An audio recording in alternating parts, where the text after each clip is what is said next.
စီသွားမလို့လားဟုတ်တယ်ဂျာညိုစီသွားနေဖို့လိုသေးလို့လားကိုထွန်းရဲ့မင်းတို့စကားတွေပြောချင်လို့ပါဘာလို့ပြောမှလဲဘာမှပြောကြကြောင်ရှိဘူးငါဘာပောက်ကရပြောလို့တော့ဒါလောက်ချစ်စရာကောင်းတဲ့ကောင်မလေးကိုတွေ့ထားလို့ညွန့်ချီးကျူးနေတာလေဂျာညိုတို့သွားတော့အကောင်းတိုင်းရှိသေးတာလေ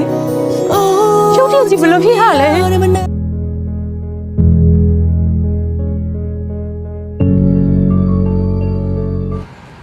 စနေတော့မှရေတက်ပေးခဲ့တာဟာငါစောက်ရှောက်ပါမယ်လို့အတန်တန်ပြောတော့မှလည်းနင်အထုံးကိုစံရောစင်မကုန်သေးလို့ငါ့ကိုလက်မခံခဲ့တာမလားငါစိတ်မကောင်းတာနင့်အတွက်ပဲ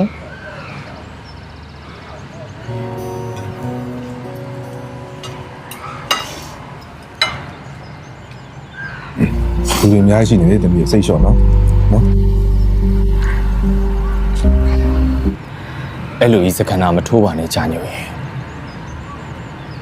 ဒီမှာကိုထွန်းဆိုတဲ့အတုံးလုံးကိုဆက်ပြီးတော့မသုံးကျင်စမ်းပါနဲ့ကိုထွန်းကကြာညိုတို့မိသားစုအကြောင်းအမြဲတမ်းစုံစမ်းနေတာပါသမီးလေးအခုပါလာတယ်ဆိုရင်ညနေကျရင်ကိုထွန်းသမီးလေးကိုလာတွေ့ပြရစေအနဲ့ထိုင်နေပြီးသားကျမတို့ဘောအနဲ့ထောင်ကိုဆက်မလုပ်ကျင်စမ်းပါနဲ့ကြာညိုကိုထွန်းကတောင်ဝတ္တရားတွေမကြေပွန်ခဲ့ဘူးဆိုတာမှန်ပါတယ်ဟုတ်ပါတယ်ကြာညိုရဲ့သိမှာပေါ့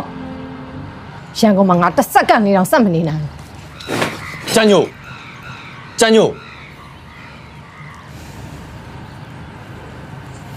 သားသမီးဆိုတာမိဘရဲ့နှလုံးသားလို့ပြောကြတယ်ဒါပေမဲ့အဲ့ဒီနှလုံးသားကပဲမိခင်ဖြစ်သူကိုပြန်ပြီးဓာတ်နဲ့မှုန်းတဲ့အခါမှာတော့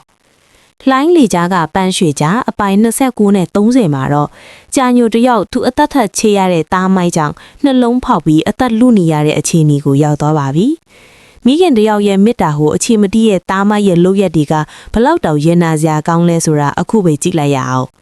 အပိုင်း29ရဲ့အစမှာတော့ကြာညိုရဲ့သားဟာလူမိုက်တွေနဲ့ပေါင်းပြီးအိမ်ကပိုင်ဆိုင်မှုတွေကိုခိုးထုတ်ယုံတယ်မကပဲကြာညိုရှာဖွေထားသမျှငွေကြေးတွေကိုပါလောင်းကစားဝိုင်းမှာအကုန်ဖြုံးတီးပစ်လိုက်တာဗျာကြာညိုကသူ့သားကိုလူလားမြအောင်အဖေဖြစ်သူလိုယုံမာတဲ့သူမဖြစ်အောင်ယုံကန်ပြုစုခဲ့ပေမဲ့သားဖြစ်သူကတော့အဖေတို့သားမိုက်ပြတာစွာနဲ့မိခင်ဖြစ်သူကိုဒါတွေကနင့်ကြောင့်ဖြစ်တာဆိုပြီးပြန်လဲစော်ကားလာတဲ့အခါကြာညိုလေးခမညာရင်ဘတ်ကိုလက်နဲ့ဖိပြီးမျက်ရည်ကျယုံကလွယ်လို့ဘာမှမတတ်နိုင်ခဲ့ရှာဘူးအပိုင်း30မှာတော့ဇက်ရှင်ကအထွတ်အထိပ်ကိုရောက်လာခဲ့တာဗျာသားဖြစ်သူကအိမ်ကိုလူမိုက်တီခေါ်လာပြီးအိမ်ကရန်ကိုအတင်းအဓမ္မလူယူဖို့စ조사တဲ့အချိန်မှာကြာညိုကသားစီးခဲ့တာပေါ့အဲ့ဒီအချိန်မှာသားမိုက်ကကြာညိုကိုတွန်းထုတ်လိုက်ပြီးအိုကြီးအိုမကလာသားမနေနဲ့လို့အော်ဟစ်လိုက်တဲ့စကားလုံးတွေကကြာညိုရဲ့နှလုံးသားကိုမြားနဲ့စိုက်လိုက်တယ်လို့ဖြစ်သွားစေတာပါ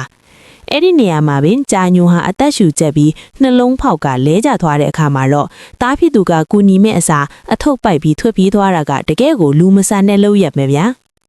ကြာညိုစည်းရုံရောက်တဲ့အခန်းကတော့ကြီးစုသူတိုင်းကိုရင်းကွဲ့စေခဲ့တာဗျာဆရာဝန်တွေကအသက်လူပြီးကဲတင်နေရချိန်မှာကြာညိုရဲ့ပါဇက်ကတားလီဆိုပြီးတို့ခေါ်နေုံပဲလी